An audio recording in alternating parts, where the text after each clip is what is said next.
There's another massive game on the horizon for Rovers as they take on fellow strugglers Shrewsbury Town this weekend. When these two sides met almost a year ago, Rovers could have gone top of the tree at Christmas, but now they find themselves battling to avoid the drop. It's a crucial 6-pointer at the bottom of the table as Rovers take on Shrewsbury Town.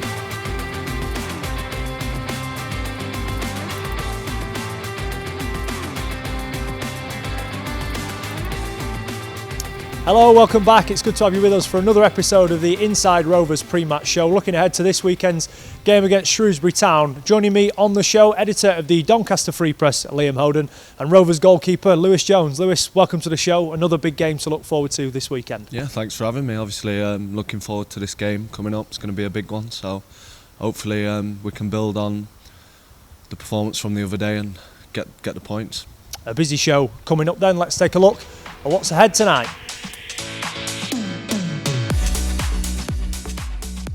We take a look at the goals from Tuesday's game against Oxford.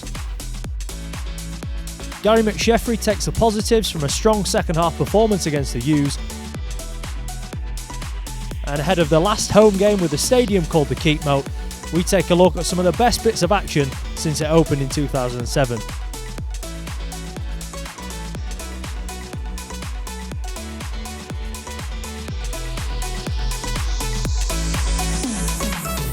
Lewis, how's it been then to be back in the team in recent weeks? Obviously a frustrating start to the season, I imagine, for you, but you've now started 6 of the last 7. Yeah. How have you found it?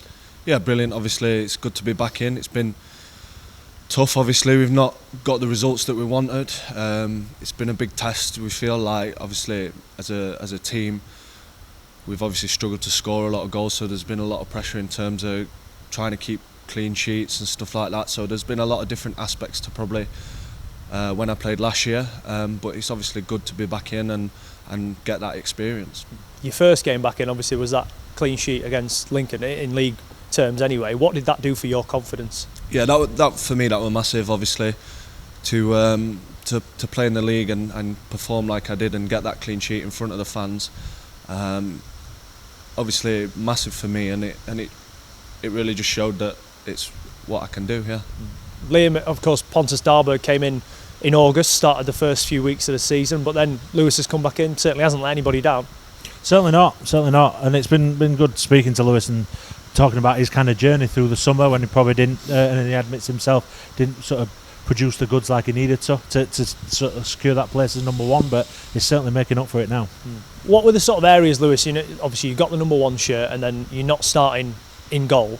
Obviously I'm imagining that your confidence levels will have took a hit when that sort of happened. What were the main areas then that you felt you had to sort of focus on and try and improve to get yourself back in the team? I took some time away and I went to see someone outside the club to help me in terms of sort out what I'm thinking about and how I'm dealing with these things. After that point, understanding the fact that everything that I think I can see in a positive light and I can therefore use every day to improve. And then when worked on, obviously managed to sit and watch a few games and then probably learn in terms of, obviously when Richie were here, I think at the start of the year I were a bit in between making my decisions, and that's why I made a lot of errors. So taking a step back, watching the game allowed me to mature in the decisions that I were then making when I came onto the pitch.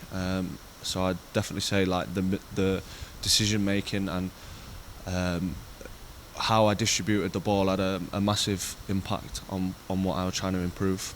Is it hard though to not overthink as a goalkeeper, because it's a very lonely position on the pitch, isn't it? You've got your own thoughts. Whenever the team have got the ball up the field, you're alone, obviously thinking about maybe what's just happened or what may happen very shortly. Yeah. How do you sort of block all that out when you're on the pitch now? It can be difficult, obviously, when you can get carried away sometimes, and it's good to have some sort of anchor that you can always come back to, and that is one of the things that I worked on. For me, whenever I catch myself slipping away, like in terms of getting carried away with what's going on in the game or whatever, I always try and just say to myself that if I were training, would I be thinking like this? Probably not. So I just try and clear my head of any thoughts and just get back present in the moment. Of course, it was a late goal that proved Rovers' undoing here on Tuesday. Here are the best bits from the game against Oxford.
Liam, it was a strange game on Tuesday night in the way that the first half Oxford could have been out of sight. Rovers perhaps gave them a little bit too much respect given where the two teams were in the table.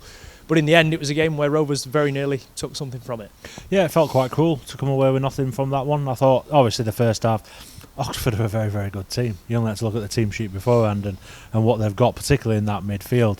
And they were dominant, and as you say, could have been out of sight. But what were really, really promising and really positive was the reaction in the second half. You know, it showed that there is that fight. You know, there's been questions about fight and heart and, you know, the confidence. But to come out and do that in the second half, obviously a few little tweaks and changes to the system, and they certainly worked out well. But to have the confidence to really go and take the game and leave yourself a little bit vulnerable at times as well.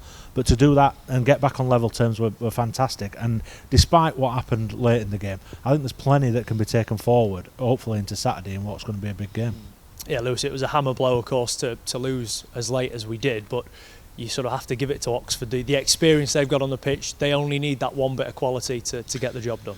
Yeah, like Liam said, obviously they've got a lot of good players in there.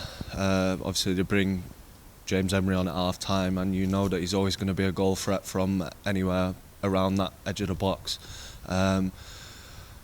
He got his one chance and he took it. It's obviously really disappointing for us because second half we did do well, and it is cruel to come away with no points.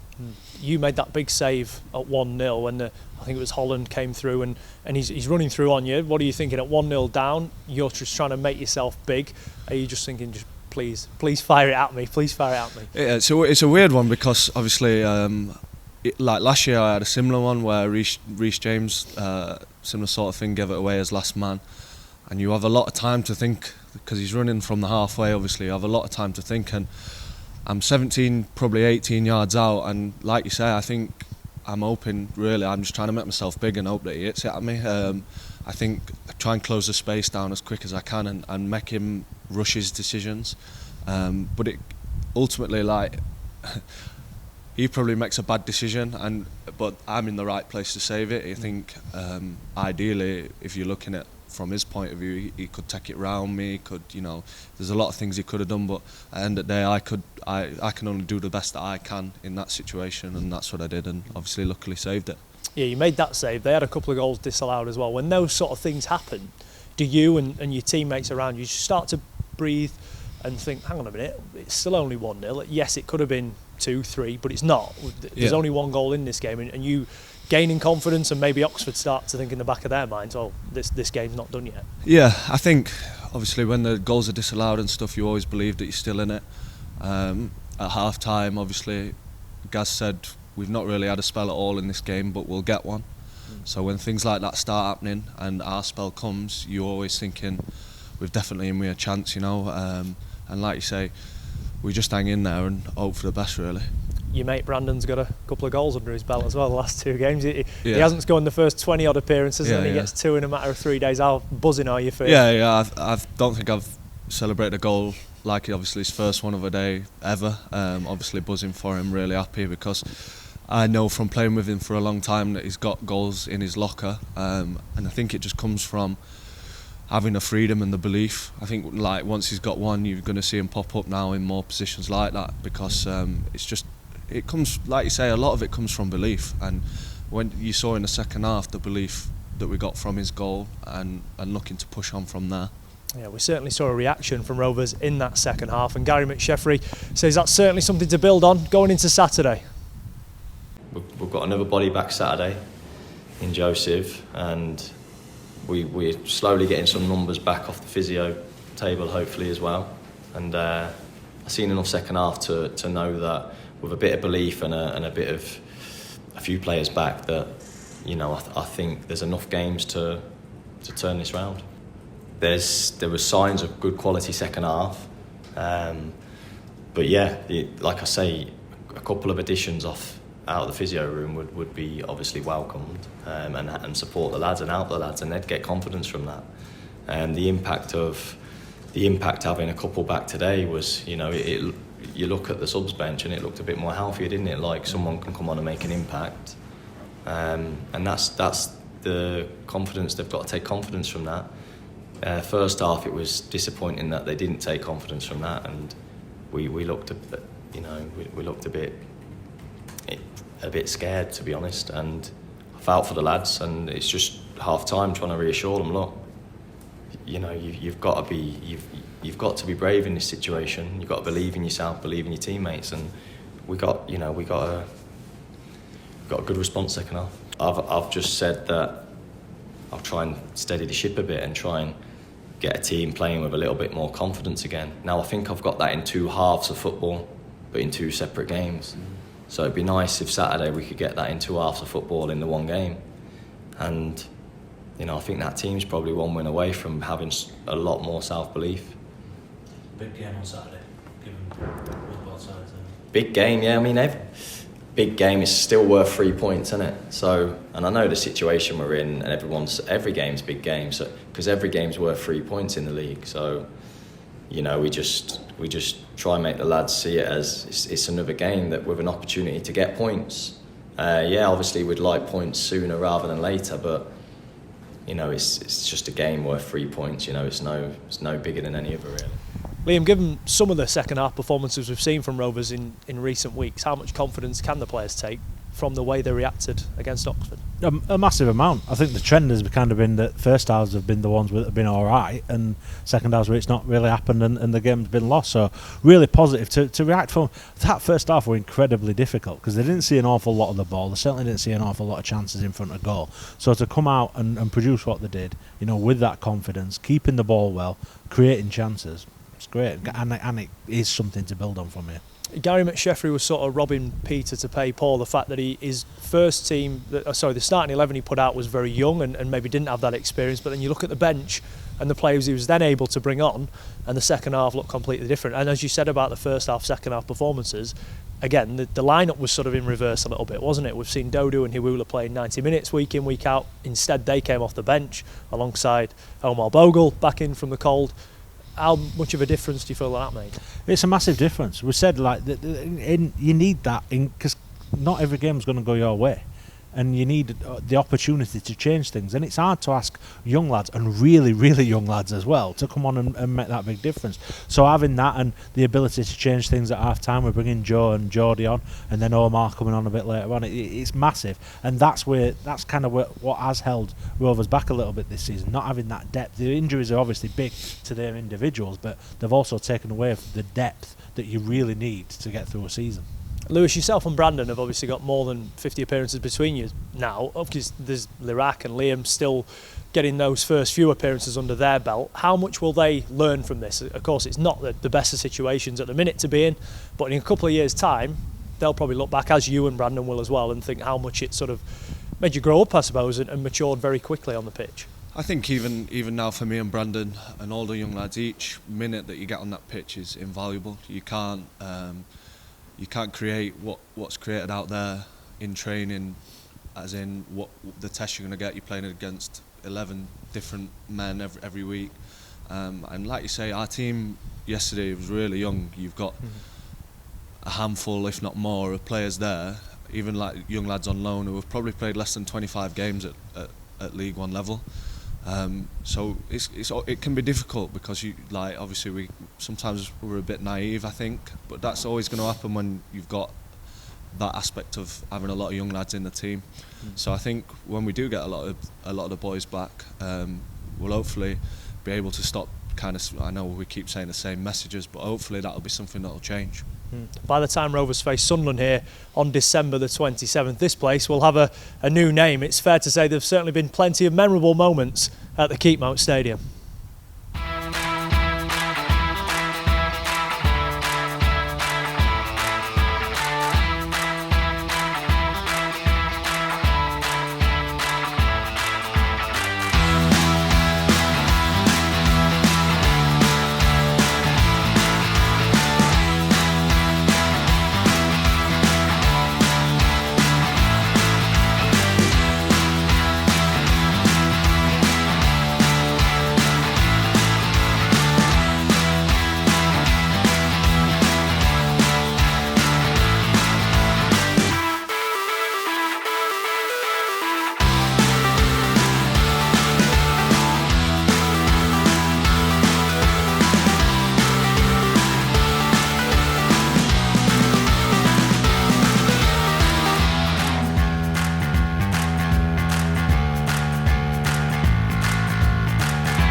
Liam, it's always strange when a stadium changes names, and for many it probably will be recognised as a Keepmoat for certainly the short term at least. What are the main memories that stand out for you at this place?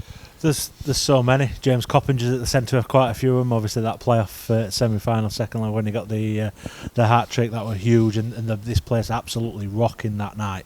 And it's always special when it's packed and there's plenty of noise. But Billy Sharp's goal against Middlesbrough, obviously that moment is so massive in the most recent history of Rovers. It's going to be very strange for it not to be called the Keepmoat. It's been 15 years. It's always been the name. So I'm going to have to make sure to get used to that pretty quickly when I'm writing my reports. Lewis, of course, it holds special memories for you as the Keepmoat as well, and as a Doncaster lad, obviously you've seen the move from Bellevue to the Keepmoat that transformed Rovers really as a football club. What are the memories that stand out for you, whether that's obviously watching on as a youngster or while you've been here as a player?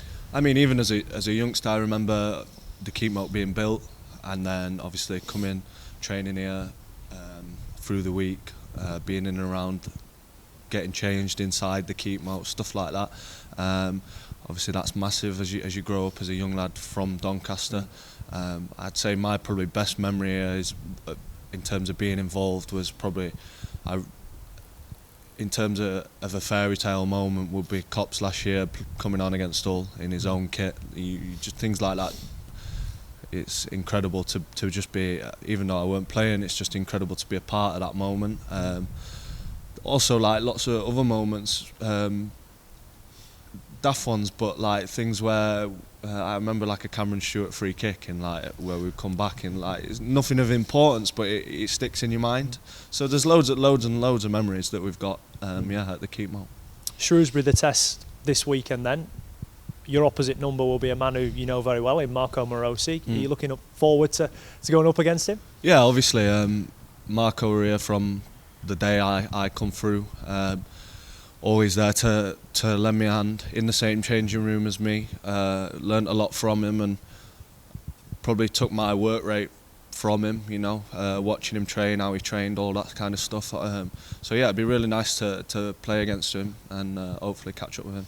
How big a game is it, given there's 6 points between the two teams? That could be cut to 3, it could be up to 9, and it can, as I said at the start, it can look very differently come 5 o'clock Saturday. Yeah, it's massive. Every game for us is massive anyway at the minute. Obviously we're not where we want to be, but this one obviously has a lot of importance in terms of the impact it could have. Liam, it is big, isn't it? No matter what way you look at it. Particularly you look at obviously this one of the last 2 Rovers home games of the year. They then face Cambridge and Morecambe with a trip to Lincoln sandwiched in there as well. This is the time to be picking up points with potentially a new manager soon to be on the horizon. Yeah, it's a big period of games where they're eminently winnable, and there's got to be some points picked up in this period. A lot of pressure put on them, but we saw what happened when you played with a bit of freedom on Tuesday night against Oxford in that second half. So that'll be the thing, and I think Gary McSheffy touched upon that himself, taking that pressure off, building that confidence up, and if we can do that this weekend, Rovers have got a hell of a chance. It does seem like a long time ago, doesn't it? 3 days before Christmas last year, Rovers beat Shrewsbury, they go top of the league, Shrewsbury 1-0 winners on that occasion. How times have changed, and now what Rovers would give for a 1-0 win of their own on Saturday. Yeah, certainly would. It has been a long 12 months. Certainly plenty's happened, but yeah, it's going to be a good one at the weekend. How do we see it going then, Lewis? What's the key, do you feel, to Rovers getting 3 points on Saturday? I think for us it's having that ruthlessness to really express ourselves and be positive in terms of the first 45 minutes. We're kind of sat in a mid-block and we never ever set out to do that in training. We need to be shackles off, pressing, we want to have that freedom, and that's what Gary wants to give us in terms of how he wants to manage and the freedom he wants to give. So I think as long as we can take the belief and the performances from the second half forward into this game and just build on that. Liam, how do you see it going? I'm going to go for a narrow 1-0 win. I think we'd all take that, wouldn't we? Liam, Lewis, thank you for your company. Thank you at home for watching as well. Come down and support the lads on Saturday. It's a big game, a 6-pointer, as many people would call it, as Rovers take on Shrewsbury Town.